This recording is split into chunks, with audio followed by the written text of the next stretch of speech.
بسم اللہ الرحمن الرحیم نحمد ونصلی ونسلم علی رسولہ الکریم اما بعد اعوذ باللہ من الشیطان الرجیم بسم اللہ الرحمن الرحیم سبحان الذی اسری بعبدہ لیلا من المسجد الحرام الى المسجد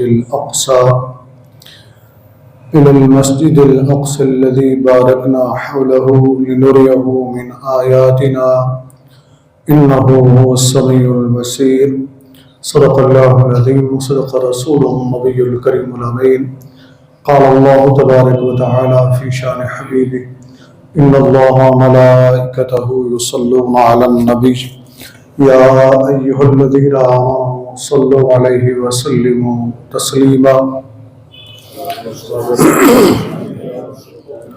الصلاة والسلام عليك يا سيدي يا رسول الله وعلى آلك وصحابك يا سيدي يا حبيب الله الصلاة والسلام عليك يا سيدي يا رسول الله وعلى آلك وصحابك يا سيدي يا رحمة للعالمين السلام علیکم ورحمۃ اللہ وبرکاتہ۔ میزان گرامی قدر، ماہ رجب کا یہ بابرکت مہینہ ہے،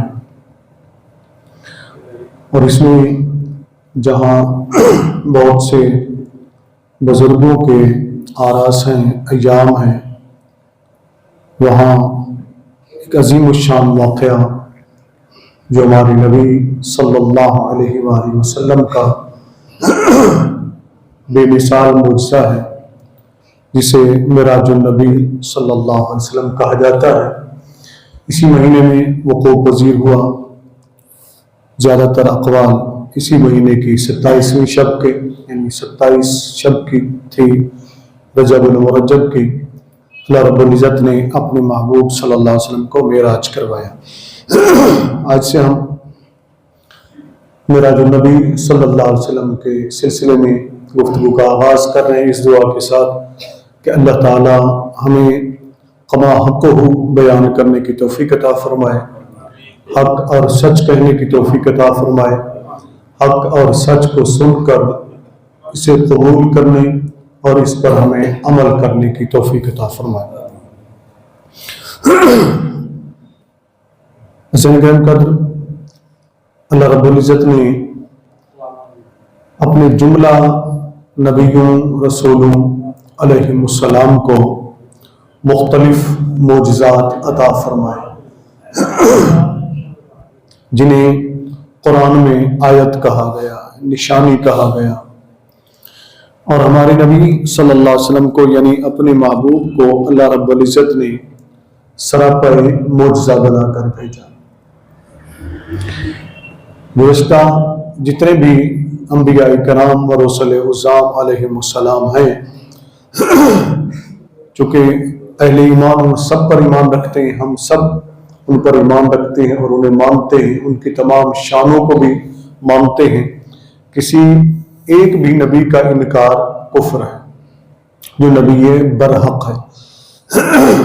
اس طرح اللہ تعالیٰ نے جتنے شان گزشتہ نبیوں کو، سابقہ انبیاء اور رسول اعظام علیہ السلام کو عطا فرمائی، وہ ساری کی ساری اور اس سے اضافی، اس سے بڑھ کر اللہ رب العزت نے اپنے محبوب صلی اللہ علیہ وسلم کو عطا فرمائی۔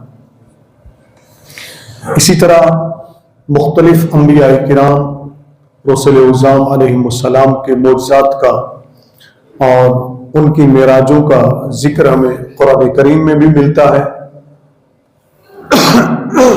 احادیث مبارکہ میں، کتب تفاسیر میں، کتب سیر میں ہمیں ملتا ہے۔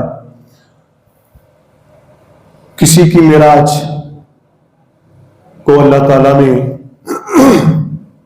آگ میں گلزار بنا کر کرائی، اس کا تذکرہ ہوا۔ کسی کو کنویں سے نکال کر مصر کی سلطنت عطا فرمائی، اس معراج کا بھی تذکرہ ہوا۔ یعنی مختلف معراجوں کا تذکرہ قرآن کے اندر موجود ہے۔ آگے وقت ملا تو ہم اس پر تفصیل سے گفتگو کریں گے، اور یہ بات بھی ذہن میں رکھ لیں کہ لفظ معراج قرآن میں کہیں استعمال نہیں ہوا۔ ہاں احادیث مبارکہ کے اندر عروج کا لفظ استعمال ہوا ہے، اور جبی السما، یعنی مجھے آسمانوں کی طرف بلند کیا گیا۔ تو اس لفظ کو لے کر نبی کریم صلی اللہ علیہ وسلم کے اس معجزے کو، اور اللہ رب العزت نے جو اپنے محبوب کو سیر کروائی، اسے معراج النبی صلی اللہ علیہ وآلہ وسلم کہا گیا۔ اس پر بھی ہم گفتگو کریں گے کہ نبی کریم صلی اللہ علیہ وسلم کی معراج کیا ہے، اور ساتھ ہی ساتھ اس سلسلہ گفتگو میں ہم گفتگو کریں گے کہ معراج کی ضرورت کیوں پیش آئی، یعنی کس لیے یہ معراج کروائی گئی، یہ سیر کس لیے کروائی گئی۔ ساتھ ہی ہم یہ تذکرہ بھی کریں گے کہ اس کے اندر حکمتیں کیا تھیں، معراج کا مقصد کیا تھا، معراج کا پیغام کیا ہے، اللہ رب العزت نے معراج کا کیا پیغام دیا ہے، معراج کا فلسفہ کیا ہے۔ یہ ساری چیزیں سلسلہ بہ سلسلہ ہم انشاءاللہ گفتگو کریں گے، اس دعا کے ساتھ کہ اللہ تعالی ہمیں توفیق عطا فرمائے، اور یہ بھی ذہن میں رہے کہ ہم اس انداز میں تو بیان نہیں کر سکتے کہ جس انداز میں رب نے سیر کروائی، مقام بلند عطا فرمایا۔ ہم جو کچھ بھی بیان کریں گے اپنے ناقص علم، ناقص مطالعے اور اپنی حد کے اندر رہتے ہوئے ہم اس کو بیان کر سکتے ہیں۔ جو کچھ ہم نے پڑھا، جو کچھ ہم نے سنا، جو ہم جانتے ہیں، جتنا علم ہمیں حاصل ہوا، ہم اس کو بیان کر سکیں گے، لیکن صحیح معنوں میں کہ وہ سیر کیا تھی، وہ تذکرہ کیا تھا، تو رب کریم نے اتنا فرما دیا کہ ثم دنا فتدلی فقاب قوسین او ادنا، ٹھیک ہے نا، ثم دنا فتدلی۔ تو یہ اللہ تعالیٰ نے بیان فرما دیا کہ تم اس چکر میں پڑے رہو گے تو میرا محبوب تو اس سے بھی قریب ہو گیا۔ یہ آگے چل کر ہم بیان کریں گے۔ چونکہ یہ واقعہ بڑا محیر العقول ہے، یعنی عقلوں کو حیران کر دینے والا، عقلوں کو حیران کر دینے والا۔ ایک چیز تو آپ اور ہم یہ سمجھتے ہیں کہ کوئی بھی انسان ہو نا، تو وہ اگر کہے، مثال کے طور پر میں آپ کے سامنے بیٹھا ہوں، یا حاجی محمود صاحب بیٹھے ہیں، ان میں سے حاجی محمود صاحب کھڑے ہو جائیں، وہ کہیں جی میں رات کو یہاں سے اٹھا اور میں گیا داتا صاحب حاضری دی، وہاں سے میں چلا بغداد شریف گیا، وہاں بھی میں نے حاضری دی، وہاں سے میں چلا کربلا معلیٰ گیا، وہاں سے میں چلا تو پھر مکہ المکرمہ گیا، وہاں سے پھر مدینہ المنورہ گیا، اور میں واپس بھی آ گیا، اب تمہارے سامنے ہوں۔ تو ہم میں سے کوئی بھی ماننے کو تیار نہیں ہوگا کہ اتنے کم وقت میں اتنے لمبا طویل سفر نہیں ہو سکتا ہے۔ تو اب یہ اعتراض بہت بڑا ایک اعتراض ہوتا ہے، اس پر بھی ہم گفتگو کریں گے کہ کیسے ہو سکتا ہے کہ اتنے کم وقت میں اتنا طویل سفر ہوا اور واپس بھی لوٹ آئے۔ یہ اعتراض بھی کیا جاتا ہے عمومی طور پر، اور آپ حیران یہ ہوں گے، آپ اور ہم سمجھتے ہوں گے کہ شاید کافر اعتراض کرتے ہوں گے۔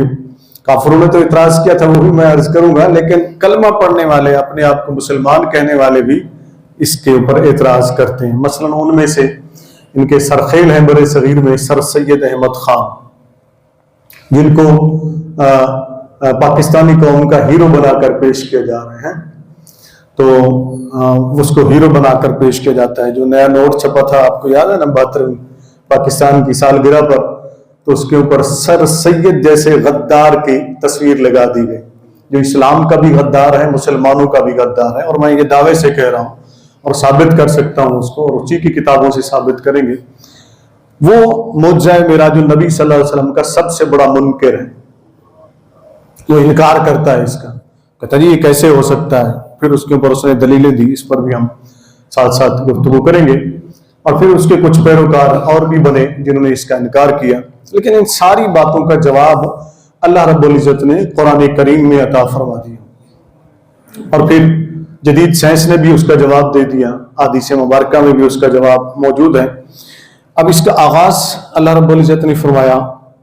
اچھا، ایک بات اور بھی ذہن میں رکھ لیں، کسی کے بھی آپ کسی کی سیر کا ذکر کرتے ہیں تو آپ پہلے اس کا تذکرہ کرتے ہیں، ٹھیک ہے نا جی، کہ فلاں فلاں صاحب، یعنی جس کا آپ تعارف کروا رہے ہیں، جس کی سیر کا تعارف کروا رہے ہیں، یا جس کے احوال آپ بتا رہے ہیں، تو پہلے آپ اس کا نام لیتے ہیں، بتاتے ہیں، اس کا تعارف کرواتے ہیں، پھر جا کر آپ اس کی سیر بیان کرتے ہیں، اس کا مقام بیان کرتے ہیں، اس کی شخصیت کو بیان کرتے ہیں، یعنی پہلے اسی کا تعارف کرواتے ہیں۔ لیکن یہاں حیران کن بات یہ ہے کہ جس کی سیر کا ذکر ہو رہا ہے نا، اس کا ذکر بعد میں ہے، اس کا ذکر بعد میں ہے قرآن کے اندر، اور اللہ نے اپنا ذکر پہلے فرمایا ہے۔ اللہ رب العزت نے اپنا ذکر پہلے فرمایا۔ دوسری بات، یہ میں آسان کر کے اس لیے آپ کے سامنے پیش کر رہا ہوں کہ جو ہمارے نوجوان ہیں، کیونکہ آج کل فتنوں کا دور ہے اور الحاد ظہور کے اوپر ہے، ہر طرف سے حملے ہیں اسلام کے اوپر، سوشل میڈیا بچے استعمال کرتے ہیں، وہ بھی ان چیزوں کو دیکھتے ہیں تو وہ کہیں ڈگمگا نہ جائے۔ میں چاہتا ہوں کہ وہ نوجوان جو یہاں بیٹھے وہ بھی اس بات کو سمجھیں اور یہ بات آگے بھی پہنچائیں۔ دیکھیں، ایک بات اور ہوتی ہے کہ تذکرہ ہو رہا ہے نا، یہاں اللہ نے پہلے ذکر فرمایا، ٹھیک ہے جی۔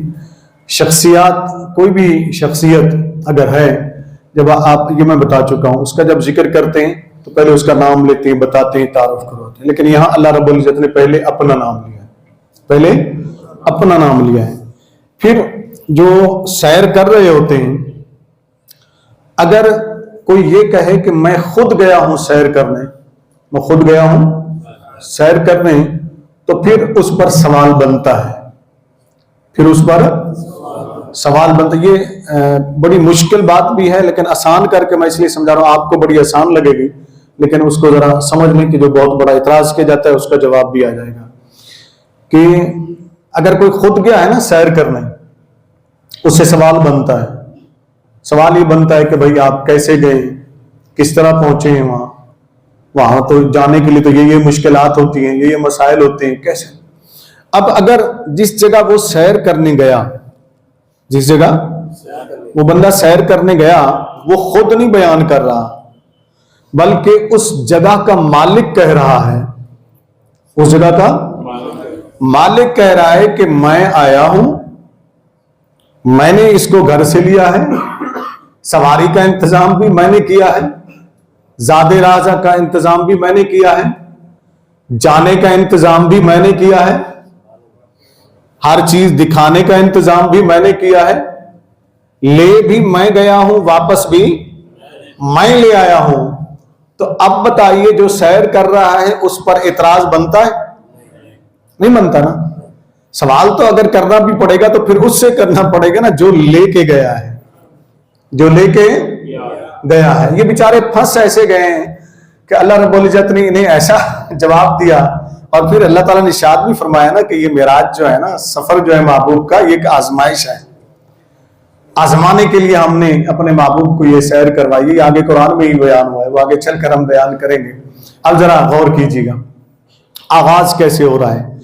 فرمایا سبحان الذی اسری بعبدہ، سبحان الذی اسری بعبدہ، سیر کی ہے بندے نے، ٹھیک ہے نا، بندے کو سیر کروائی، لیکن وہ بندے کا ذکر اللہ بعد میں کر رہا ہے اور پہلے اپنا ذکر فرما رہا ہے، پہلے اپنا ذکر فرما رہا ہے، اور یہ بھی نہیں فرما رہا کہ اللہ الذی اسری بعبدہ، اللہ وہ ہے جس نے سیر کروائی اپنے بندے کو، نہیں، بلکہ اس نے آغاز فرمایا ہے اپنی اسم صفت سبحان سے۔ کس سے؟ سبحان سے۔ سبحان کہتے ہیں اس ذات کو جو ہر عیب سے، ہر نقص سے، ہر کمزوری سے پاک ہے۔ تو شروع میں ہی اللہ تعالیٰ نے یہ فرما دیا پاک، سبحان۔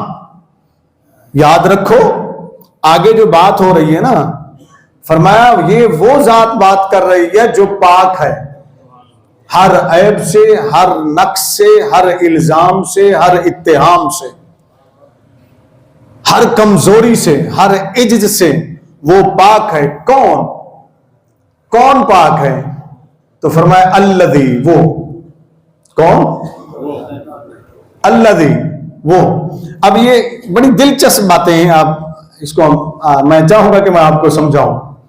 الذی، اب یہ الذی جو ہے وہ کوئی بھی ہو سکتا ہے، الذی وہ، آپ کسی کو بھی کہہ سکتے ہیں، وہ کون ہے؟ اب الذی جو ہے یہ اسماء موصولہ میں سے ہے۔ کس میں سے؟ اسماء موصولہ میں سے۔ یہ تھوڑا سا بات گرامر کی ہوگی لیکن میں اس کو آسان کروں گا۔ ایک ہوتا ہے اسم موصول اور ایک ہوتا ہے اس کا صلہ، ٹھیک ہے نا؟ ایک موصول ہوتا ہے، ایک اس کا صلہ ہوتا ہے۔ موصول جو ہوتا ہے اس جب بھی وہ آتا ہے تو اس میں ابہام پایا جاتا ہے، اس جملے کے اندر ابہام پایا جاتا ہے، یعنی بات واضح نہیں ہوتی ہے، تھوڑا رکھ رکھاؤ کر کے بات اس طرح کر دی جاتی ہے کہ اگلے بندے کو بات سمجھ میں نہ آئے لیکن بات بھی ہو جائے، بات بھی ہو جائے۔ اب اس موصول کا ابہام کیسے دور ہوگا؟ جب صلے کو لایا جائے گا، موصول کے صلے کو لایا جائے گا تو تب جا کر اس کا ابہام دور ہو جائے گا۔ اب یہاں بہت بڑی بات ہے، اس کو ذہنوں میں بٹھا لیں، خاص کر میرے نوجوان وہ ذہنوں میں بٹھا لیں۔ چونکہ اللہ جانتا ہے، جانتا تھا اور ہر چیز کا وہ جاننے والا ہے کہ کچھ لوگ آئیں گے جو میرے محبوب کو مجھ سے جدا کریں گے۔ اب آپ کہیں گے کہ ڈاکٹر صاحب آج نئی بات کر رہے ہیں، یہاں معراج کے ساتھ اس کا کیا تعلق آ گیا، اس آیت میں اس کا کیا تعلق آ گیا؟ اسی کا تعلق تو ہے نا، وہی آپ کو سمجھانا ہے۔ اب اللہ جانتا ہے چونکہ کچھ لوگ آئیں گے جو میرے محبوب کو مجھ سے الگ کریں گے، جدا کریں گے، تو یہاں رب نے اپنے بارے میں جو لفظ استعمال فرمایا وہ اسم موصول سے ہے، الذی موصول، ٹھیک ہے نا؟ سبحان صفت ہے اللہ کی، یہ اسم مصدر ہے، اس پر پھر میں گفتگو کروں گا۔ اب آئیے اس کا صلہ کیا ہے؟ اب صلہ آ کر اس کے ابہام کو دور کرے گا، وہ ہے اسرا بعبدہ، اسرا بعبدہ، پاک ہے وہ، پاک ہے یا پاکی ہے اسے، پاک ہے وہ ذات۔ کون سی ذات؟ جب تک اب اس کا ابہام دور نہیں ہوگا تب تک ہمیں پتہ نہیں چلے گا کہ یہ ذات کون ہے۔ تو فرمایا الذی اسرا بعبدہ، وہ ذات جس نے اپنے عبد خاص کو سیر کروائی ہے، جس نے اپنے عبد خاص کو سیر کروائی ہے۔ تو اب یہاں الذی کا ابہام جو دور ہوا وہ اسرا بعبدہ، اس عبد خاص کی وجہ سے وہ ابہام دور ہوا۔ عبد خاص نے آ کر واضح کر دیا کہ سنو، اس کا بندہ خاص میں ہوں، جب میں ایسا ہوں تو مجھے سیر کرانے والا کیسا ہوگا؟ جب میں ایسا ہوں تو مجھے سیر کرانے والا کیسا ہوگا؟ اب ہمیں الذی کی معرفت جو حاصل ہوئی، الذی کی معرفت جو حاصل ہوئی، الذی کی جو پہچان ہمیں حاصل ہوئی وہ اسرا بعبدہ، بعبدہ ہی سے ہوئی ہے۔ بعبدہ ہی کے ذریعے ہمیں معرفت الہی حاصل ہوئی، عبد ہی کے ذریعے ہی ہمیں پہچان الہی حاصل ہوئی، عبد ہی کے ذریعے ہی ہمیں اللہ عز و جل کا مقام معلوم ہوا اور اس سے تعلق ہمارا قائم ہوا۔ اب کوئی آ کر کہے ہمیں محمد کی ضرورت نہیں صلی اللہ علیہ وسلم، اب اگر کوئی آ کر کہے کہ ہمیں محمد کی ضرورت نہیں، جیسے ڈاکٹر ذاکر نائک کہتا ہے آج کے دور میں محمد صلی اللہ علیہ وسلم کی ضرورت نہیں، اور ڈاکٹر ذاکر نائک صاحب ہمیں تمہاری ضرورت، ہمیں تمہارے جیسے مفکروں کی ضرورت نہیں ہے، اس لیے کہ ہمیں دین نجد سے نہیں ملا ہے، ہمیں دین گنبد خضرا سے ملا ہے صلی اللہ علیہ وسلم، ٹھیک ہے نا؟ ہم بھٹکے ہوئے لوگ نہیں ہیں، ہمارا دین ایسا نہیں ہے، ہمارا عقیدہ ایسا نہیں ہے جسے تم کمزور کر دو گے اور تم کہو گے کہ آج محمد کی، آج کے دور میں محمد صلی اللہ علیہ وسلم کی ضرورت۔ اس کی یوٹیوب پر اس کی ویڈیو موجود ہے ڈاکٹر ذاکر نائک کی، بڑے دھڑلے سے کہہ رہا ہے کہ آج کے دور میں محمد صلی اللہ علیہ وسلم کی ضرورت نہیں ہے۔ میں نے کہا جس دور میں محمد کی ضرورت نہیں ہوگی وہ دور ہی نہیں ہوگا، وہ دور ہی نہیں ہوگا، اس لیے کہ ہمیں تو امام احمد رضا فاضل بریلوی رحمۃ اللہ علیہ نے سکھا دیا انہوں نے حدیث مبارکہ کو سامنے رکھ کر حدیث بھی بیان کی اور ساتھ اشعار میں بھی بتا دیا. فرماتے ہیں وہ جو نہ تھے تو کچھ نہ تھا, وہ جو نہ تھے تو کچھ نہ تھا, وہ نہ ہوں تو کچھ بھی نہ ہو. جان ہے وہ جہان کی, جان ہے وہ جہان کی, جان ہے تو جہان ہے, جان ہے تو جہان ہے. وہ تو وجہ وجود کائنات ہیں, وہ تو باعث تخلیق کائنات ہیں, وہ تو روح کائنات ہیں, وہ تو جان کائنات ہیں, وہ تو منبع کائنات ہیں, وہ تو مرکز کائنات ہیں, وہ تو اصل کائنات ہیں.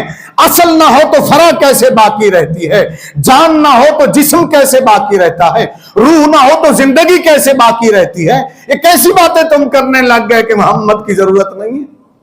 نعوذ باللہ صلی اللہ علیہ وسلم. تو آئیے ذرا سنیے, سبحان الذی, پاک ہے وہ ذات, پاک ہے وہ ذات.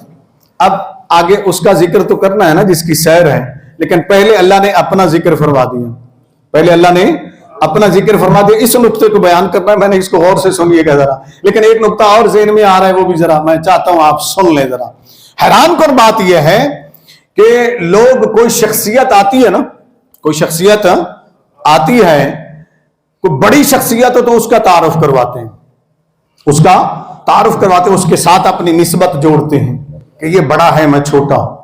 ٹھیک ہے نا.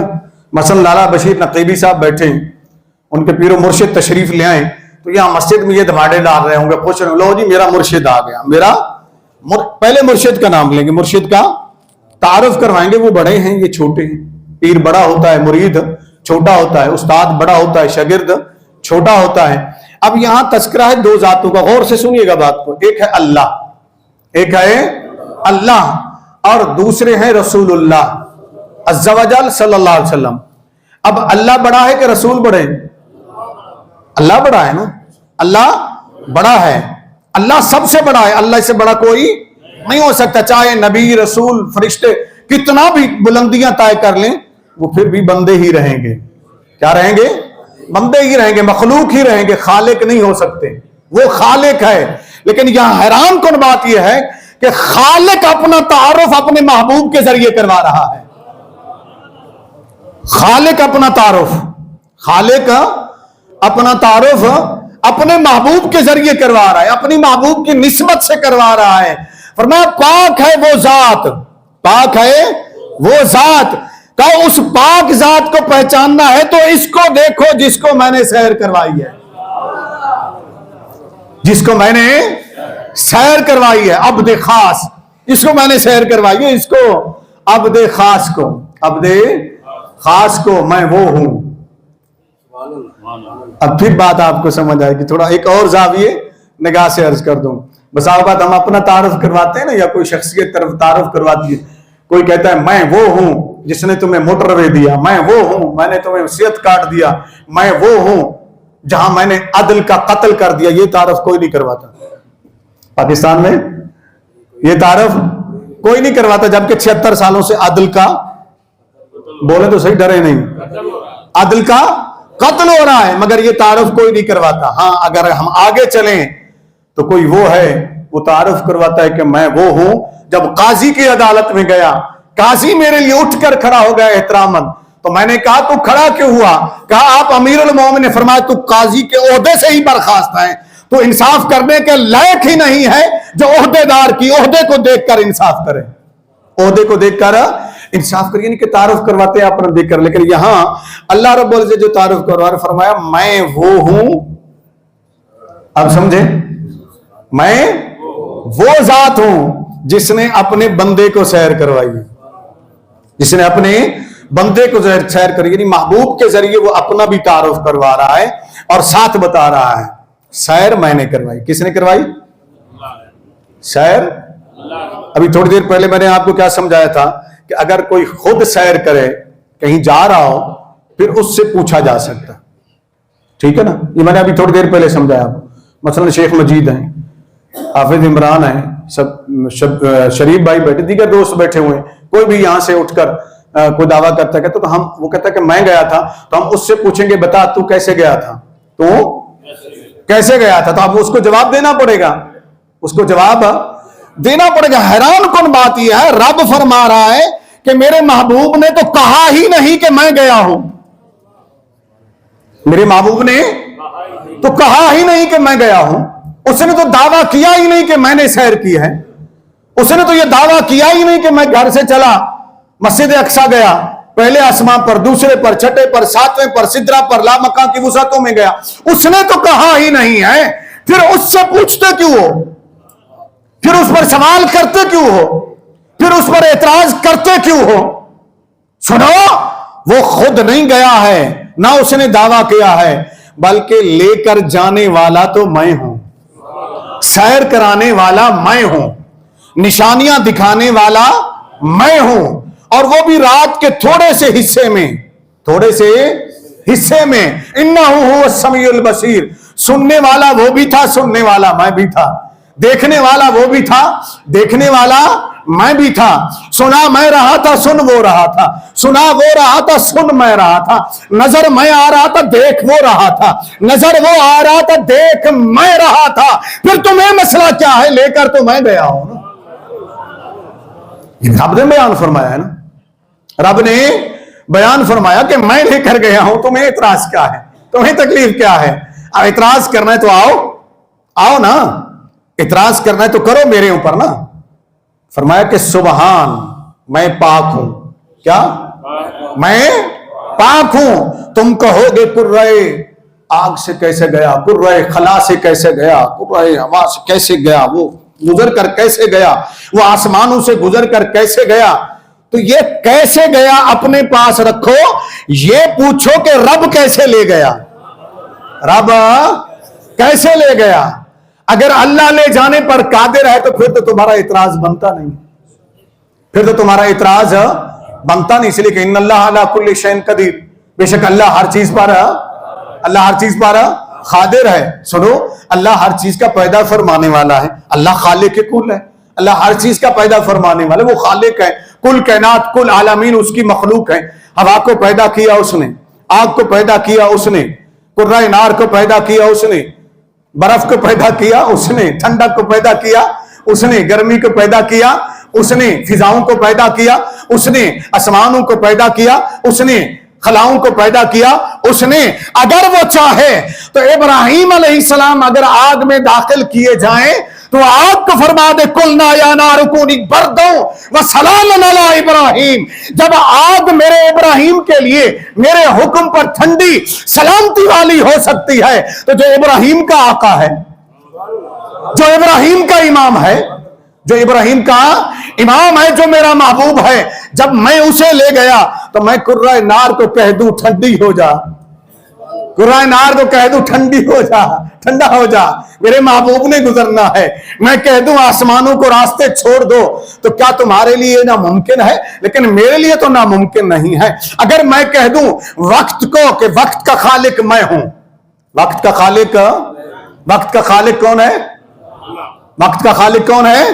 اونچی بولے نا, اللہ. پھر تمہیں یہ تکلیف دی لیلن, یہ لام جو ہے نا تقلیل کا بھی ہے, یعنی کہ قلت کے معنی, بہت کم وقت, رات کے تھوڑے سے حصے میں تمہیں یہ تکلیف ہو رہی ہے کہ رات کے تھوڑے حصے میں کیسے گئے, اتنا طویل سفر کیا, واپس لوٹے, بستر بھی گرم تھا, کنڈی بھی ہل رہی تھی دروازے کی, وہ پانی جس سے غسل یا وضو فرمایا وہ بھی چل رہا تھا, اتنے کم وقت میں کیسے آئے؟ فرمایا یہ کیسا اپنے پاس رکھ, وقت تیرا ہے کہ میرا؟ وقت کا خالق تو ہے کہ میں ہوں؟ زمانے کا خالق تو ہے کہ میں ہوں؟ زمان کو چلانے والا تو ہے کہ میں ہوں؟ کائنات کو چلانے والا تو ہے کہ میں ہوں؟ بات کرتے ہوئے سوچ لیا کر, میں سبحان ہوں, زمانے کو چلانے والا بھی میں, ہواؤں کو چلانے والا بھی میں, زمین چاند ستاروں کو سورج کو چلانے والا بھی میں, وقت کو پیدا کرنے والا چلانے والا بھی میں.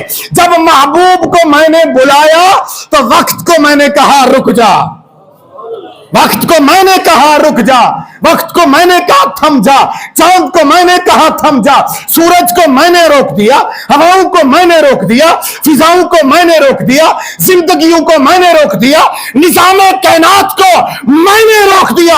خالق میں ہوں, تیرے اندر جرات ہے تو مجھ پر اعتراض کر, ہمت کرنا, انکار کرنا میرا, سر سید احمد خان ہو یا ذاکر نائک ہو، تم فتنے جس روپ میں بھی آؤ گے ہم اسی روپ میں تمہیں بے نقاب کریں گے اور تمہیں جواب دیں گے جس طرح کہ تم فتنے پھیلانے لگو گے۔ سر سید احمد خان آگے چل کر لکھتا ہے اپنی تفسیر القرآن کے اندر، جو یہیں لاہور سے ہی شائع ہوئی ہے، وہ لکھتا ہے کہ یہ کیسے ہو سکتا ہے کہ انسان زمین سے اٹھا اور کرۂ نار کو چیرتا ہوا آگے گزر گیا، اتنے بلندیوں پر گیا۔ میں نے کہا احمق آدمی، تو نے دیکھا نہیں؟ وہ جانے والا تو نہیں کہہ رہا میں گیا، جانے والا تو نہیں کہہ رہا میں گیا، وہ تو جو لے جانے والا ہے وہ فرما رہا ہے میں لے گیا ہوں۔ سبحان الذی اسری بعبدہ۔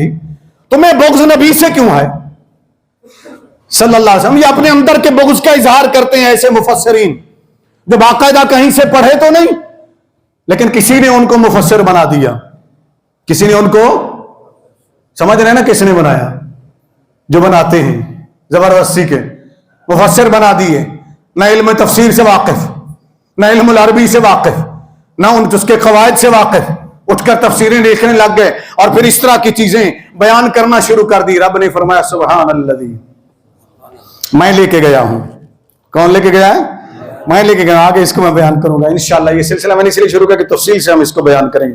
سبحان الذی اسری بعبدہ، پاک ہے وہ ذات جس نے سیر کروائی اپنے عبد خاص کو، اپنے عبد خاص کو۔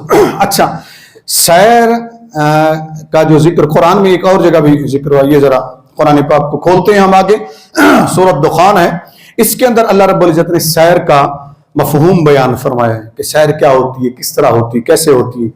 یہاں اللہ تعالیٰ نے ایک سیر کا ذکر فرمایا، فَأَسْرِ بِعِبَادِي لَيْلًا إِنَّكُمْ مُتَّبَعُونَ۔ یہ اللہ رب العزت نے اپنے پیغمبر سے فرمایا کہ فرمایا ایسا کرو کہ تم اپنے امتیوں کو، میرے بندوں کو رات میں لے کر نکل جاؤ۔ یہ موسیٰ علیہ السلام کو اللہ رب العزت فرما رہے ہیں، رات کو لے کر نکل جاؤ۔ اسرے تو یہ سیر کے معنی میں، لے جانے کے معنی میں یہاں استعمال ہوا ہے، اور رات کے معنی میں آگے استعمال ہوا ہے عبادی لیلن، رات کے تھوڑے سے حصے میں لے کر ان کو نکل جاؤ۔ انکم متبعون، تمہارا پیچھا کیا جائے گا، یعنی فرعون اور اس کے نمائندے تمہارا پیچھا کریں گے۔ تو یہاں بھی اسرے لفظ استعمال ہوا ہے، تو اس کا مطلب یہ ہے کہ رات کے نکلنے کو سیر کہا جاتا ہے، اسرا کہا جاتا ہے۔ کیا کہا جاتا ہے؟ اسرا کہا جاتا ہے۔ تو رب نے فرمایا رات کے تھوڑے سے حصے میں لے گیا۔ رات کے تھوڑے سے، رات کو کیوں لے گیا؟ اس لیے کہ رات عمومی طور پر سکون کے لیے ہوتی ہے۔ کس لیے ہوتی ہے؟ سکون کے لیے ہوتی ہے۔ رات محبت کے لیے ہوتی ہے، رات راز و نیاز کی باتیں کرنے کے لیے ہوتی ہے، رات محب و محبوب کے ملاپ کے لیے ہوتی ہے، رات دو دوستوں کے مل کر بیٹھنے کے لیے ہوتی ہے، رات محبت کی باتیں کرنے کے لیے ہوتی ہے۔ یہ ساری تعریفیں رات کی ہیں۔ رب نے فرمایا محبوب رات کو تجھے اس لیے لے جاؤں گا، ایک تم ہوگا، ایک میں ہوں گا،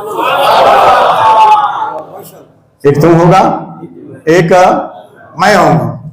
اچھا، پھر باتیں کریں گے، کیا باتیں کریں گے وہ آگے قرآن میں بیان ہوگی اور کچھ حدیث میں، وہ بھی ساتھ ساتھ میں انشاءاللہ پیش کروں گا بشرط زندگی۔ اب آگے ایک اور بات بڑی دلچسپ، اچھا جو سیر کراتا ہے، سیر کرانے والے کا مثال کے طور پر یہاں تھوڑا سا ہم سمجھ لیں اس بات کو، مثلا حاجی یونس صاحب بیٹھے ہیں، ٹھیک ہے نا، وہ کہتے ہیں کہ جی میں نے لالا بشیر نقیبی کو لیا، چونک سے، مین بازار سے لیا، میں ان کو لے کر گیا داتا صاحب، پھر میں لے کر گیا میاں میر، پھر میرا حسین زنجانی، پھر شاہزیز مکی، پھر مادھو لال، ٹھیک ہے نا، دیگر بزرگوں کے مزارات پر زیارت کرائی، پھر میں نے ان کو یہاں سے لیا اور ہم سیدھا پاک پٹن کی طرف ہم نے رخت سفر باندھا، چلے آگے کرما والا صاحب آ گئے تو وہاں میں نے ان کو وہاں کی بھی زیارت کروائی، پھر وہاں سے نکلے تو بابا فرید ہم چلے گئے، جب وہاں پہنچے تو دل چاہا کہ کیوں نہ آگے چلیں، کیوں نہ آگے چلیں، تو میں ان کو لے کر بہاؤدین زکریا ملتانی گیا۔ تو اب آگے کوئی کھڑا ہو کر کہتا ہے علیہم الرحمہ فرشتے اولیاء اللہ ان کے درجات بلند فرمائے، کوئی کھڑے ہو کر پوچھتا ہے، مثلا شیخ مجید صاحب کھڑے ہو جاتے ہیں، کہتے ہیں حاجی صاحب کب گئے تھے آپ؟ وہ کہیں جی ہم پرسوں گئے تھے، یعنی بدھ والے دن۔ کس ٹائم گئے تھے؟ وہ کہیں جی ظہر کے ٹائم ہم نکلے تھے یا فجر کے ٹائم نکلے تھے، تو آگے سے وہ کہے حاجی صاحب فجر کے ٹائم تو میں نے آپ کو مسجد میں دیکھا تھا، کہیں گے جی نماز پڑھ کے گئے، کہنے لگے جی پھر میں نے آپ کو 10-11 بجے دیکھا آپ حافظ عمران کی دکان کے سامنے بیٹھے ہوئے تھے، 2 بجے 1:30 بجے میں نے دیکھا آپ مسجد میں نماز پڑھ رہے تھے ظہر کی، تو پھر آپ گئے کیسے؟ آپ تو ساتھ تھے نہیں۔ آگے سے کوئی بندہ آگے جاتا ہے جی کس ٹائم داتا صاحب گئے تھے؟ وہ کہے جی ہم تقریباً 12 بجے وہاں پہنچے تھے، تو آگے سے ایک بندہ کھڑا ہو جائے کہ جی میں بھی تو وہیں تھا، آپ تو نہیں تھے وہاں، میں نے تو وہاں لالا بشیر نقیبی کو اکیلے دیکھا۔ اس کا مقصد یہ ہے کہ جو سیر کرانے والا ہے اس کا ساتھ ہونا ضروری ہے، ساتھ ہونا اس سچائی کے لیے کہ میں نے سیر کروائی، اس سچائی کو ثابت کرنے کے لیے۔ سمجھ آئی نا؟ یہ بات میں نے اس لیے سمجھائی ہے مثال دے کر کہ اللہ بھی مثالیں دیتا ہے قرآن کے اندر کہ مثال سے بندہ بات جلدی سمجھ جاتا ہے۔ اب اگر کوئی کہے کہ سیر میں نے کرائی لیکن ساتھ نہیں ہے تو پھر جھوٹ ہے، پھر جھوٹ ہے۔ اب یہاں آئیے، رب فرمائے سبحان الذی اسرا، پاک ہے وہ ذات جس نے سیر کروائی، کسے؟ عبد خاص کو۔ تو پھر اللہ ساتھ تھا کہ نہیں تھا؟ سوال یہ ہے، یہ تو ایمان ہے نا آپ کہہ رہے ہیں، لیکن اس کو سمجھیں بھی تو صحیح نا، کہاں سے ہم نے یہ عقیدہ لیا کہ اللہ بھی ساتھ تھا؟ کوئی یہ نہ کہہ کہ ڈھگوسلا چھوڑ دیا گیا، ایسے تم کہتے ہو۔ سنو، یہاں اللہ نے فرمایا سبحان الذی، پاک ہے وہ ذات اسرا جس نے سیر کرائی بے عبدہ ہی، بے ساتھ لگایا ہے، ورنہ عبدہ ہی بھی فرما دیتا تو ٹھیک تھا۔ بے جو ہوتا ہے تو اس کی جو تعریف کی گئی ہے عربی لغت کے اندر، عربی گرامر کے اندر، الباء للمصاحبۃ، کہ با جو ہوتی ہے وہ مصاحبت کے لیے ہوتی ہے، ساتھ کے لیے ہوتی ہے، صحبت کے لیے ہوتی ہے، یعنی جہاں ساتھ بیان کرنا ہو تو با کو ساتھ لگا دیتے ہیں، اور پھر یہ واضح ہوتا ہے کہ وہ اور میں ساتھ تھا، وہ اور میں ساتھ تھے، وہ اور میں ساتھ تھے، فلاں یا فلاں حرف ساتھ تھے۔ تو رب نے فرمایا بے عبدہ ہی، میں نے اپنے عبد خاص کو سیر کروائی۔ یہ مت سمجھنا کہ وہ اکیلا گیا، یہ مت سمجھنا کہ جبرائیل لے گیا، یہ مت سمجھنا کہ براق لے گیا، یہ مت سمجھنا کہ خلاؤں سے وہ ویسے گزر گیا، یہ مت سمجھنا کہ رف لے کر گیا، نہیں، بے عبدہ ہی، میں خود اپنے بندے کے ساتھ تھا، میں خود اپنے بندے کے ساتھ تھا، میں خود اس اپنے عبد خاص کے ساتھ تھا، میں خود ہی لے گیا، میں خود ہی لے گیا۔ سبحان الذی اسرا بعبدہ، سبحان، پاک ہے وہ ذات، پاک ہے۔ اچھا ایک بات اور، جب لینے کے لیے جبرائیل ہمیں، تفصیل آگے میں انشاءاللہ عرض کروں گا، آج بنیادی باتیں اس کے متعلق شروع سے، سبحان الذی اسرا بعبدہ۔ اب ذرا غور کیجیے گا، سبحان اللہ ہم کب کہتے ہیں؟ اونچی بولے نا، جب کوئی چیز اچھی لگے، کوئی خوبصورت چیز دیکھیں، خوبصورت پرندہ دیکھیں، آسمان پر خوبصورت ماحول بنا ہوا دیکھیں، کسی باغیچے میں جائیں خوبصورت پھول دیکھیں، سبحان اللہ، ماشاءاللہ، اللہ کی قدرت یاد آتی، ہم سبحان اللہ کہتے ہیں۔ اور یا پھر ایک منظر اور بھی ہوتا ہے کہ جب کوئی دولہا سج کر آتا ہے، دولہا سج کر آتا ہے، اگلے دن شیخ صاحب نے بیٹے کی شادی کی، پوچھے نا بیٹا جب سج کر آیا منہ سے کیا نکلا ہوگا؟ یہ باپ بیٹھا ہوا ہے سامنے کی بات میں سمجھا اس لیے رہا ہوں کہ بات سمجھ میں آ جائے۔ جب بیٹا دولہا بن کے آتا ہے، میرا بیٹا بھی بیٹھا ہے جواد چشتی، جب یہ دولہا بن کر آیا تو دل سے بے ساختہ نکلا سبحان اللہ، دل سے دعا نکلی کہ اللہ تمہیں خوشیاں عطا فرمائے، اللہ تمہیں خوشیاں عطا فرمائے۔ اور ہر دولہے کی خواہش بھی ہوتی ہے کہ جب میں سجوں تو میری ماں کہے سبحان اللہ، میرا پتر کیسا لگ رہا ہے، میرا بیٹا کیسا لگ رہا ہے، باپ کہیں، بہنیں کہیں، دوست کہیں۔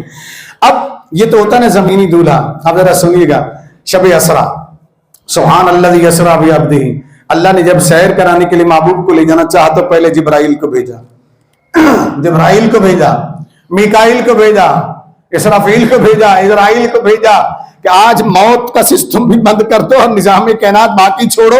مولا کیا کریں؟ فرمایا 70 ہزار فرشتوں کو لو اور جبرائیل میرے محبوب کے در پر جاؤ، میرے محبوب کے در پر جاؤ، اور قرآن کے اندر ایک بات اور بھی، وہ میں آگے انشاءاللہ بیان کروں گا اسی سے متعلق انشاءاللہ اگلے جمعۃ المبارک میں. ابھی چونکہ کلوز کرنا ہے، ٹائم مکمل ہو رہا ہے. اب ذرا غور سے سنیے گا کہ رب نے فرمایا جبرائیل جاؤ. مولا کیا کریں؟ فرمایا جاؤ میرے محبوب کو تیار تو کر دو. محبوب کو تیار تو کر دو. کس چیز کے لیے؟ اب جہاں کا سفر ہوتا ہے، جہاں کا، دیکھیں ہم اگر لاہور میں سفر کر رہے ہیں نا، داتا صاحب تک جائیں گے تو ہم اتنا ہی چیزیں ساتھ لیں گے نا کہ یہاں تک جانا ہے، دوپہر کو واپس آنا ہے. اور کسی خوش نصیب کو اگر مدینہ المنورہ کی حاضری نصیب ہو جائے، ادھر کا سفر بن جائے، اللہ کرے اللہ آپ سب کو لے جائیں. اور آپ میرے لیے دعا کریں اللہ میرے لیے بھی اسباب عطا فرمائے کہ ہم بھی حاضر ہو جائیں. جب ادھر کے لیے سفر کریں گے تو کبھی یہ چیز لے رہے ہیں، کبھی وہ چیز لے رہے ہیں، کبھی سامان اکٹھا کر رہے ہیں کہ لمبا سفر ہے اور راستے کی ضرورت کی چیزیں ہم لیتے ہیں. تو جتنے لمبا سفر ہوگا تیاری بھی تو اتنے ہوگی نا، تیاری بھی تو اتنی ہوگی. جہاں جہاں سے گزرنا ہوگا وہاں سے گزرنے کے سارے ڈاکومنٹس بھی ہمارے پاس ہوں گے. ہم پہلے انتظام کر لیں گے، چاہے وہ پاکستان کا ایئرپورٹ ہو یا جدہ کا ایئرپورٹ ہو یا مدینہ المنورہ کا ہو، جہاں بھی ہم اتریں گے انتظام سارا ہوگا. رب نے فرمایا معاذ جبرائیل، محبوب کو میں نے لے جانا ہے، سیر میں نے کروانی ہے، سیر میں نے کروانی ہے. جبرائیل بھی نہیں پوچھتا کہاں لے جانا ہے، رب نے فرمایا لے جانا ہے، لے جانا ہے. کہاں لے جانا ہے؟ جہاں وہ ہے وہیں لے جانا ہے، جہاں وہ ہے وہیں لے جانا. لامقام کی وسعتوں میں. مولا کیا کروں؟ فرمایا اس کے لیے تیار کر دے میرے محبوب کو. محبوب تیار ہوئے. کیسے تیار ہوئے؟ جنت سے پانی، زمزم کا پانی بھی لایا گیا، جوڑا بھی جنت سے لایا گیا، دستار بھی جنت سے لائی گئی، سجایا بھی جنت کے سنگھار سے گیا. جب سجا دیا گیا، محبوب سج گیا. تمام کتب سیر میں یہ بات ملتی ہے. اب اگلی باتیں میں انشاءاللہ آئندہ جمعۃ المبارک یہیں سے شروع کروں گا. جلدی تشریف لائیے گا، 12:50 میں تشریف لائیے گا. ذرا سن لیں ایک منٹ. جب محبوب صلی اللہ علیہ وسلم چلنے لگے تو تمام کتب سیرت میں جو بات ہے وہ یہ کہ آپ نے رکاب پر پاؤں رکھا، براق کی رکاب پر پاؤں رکھا. اس نے کیا کیا؟ وہ بات میں صرف ایک بات میں عرض کر کے بات کو ختم کرتا ہوں. رکھا تو آقا علیہ السلام کی چشمان مقدس میں آنسو آ گئے. آپ رو پڑے. تو یا میں سوچتا رہا کہ کیوں روئے ہوں گے. تو علامہ کاشفی سے عاشق نے بڑھ کر آگے رہنمائی کی.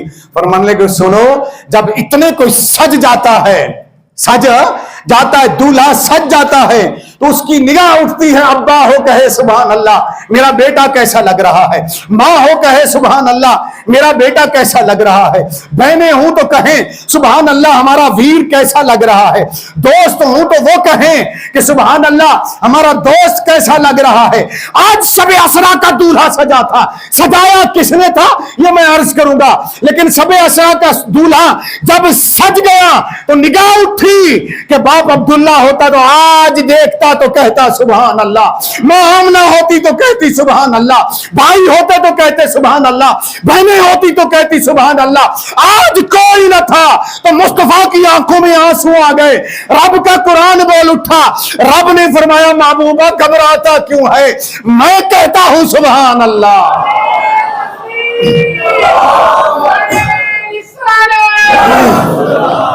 میں کہتا ہوں سبحان الذی اسرا بعبدہ. کیسا سجا. آئندہ جمعۃ المبارک یہیں سے گفتگو. اللہ آپ کو سلامت رکھے.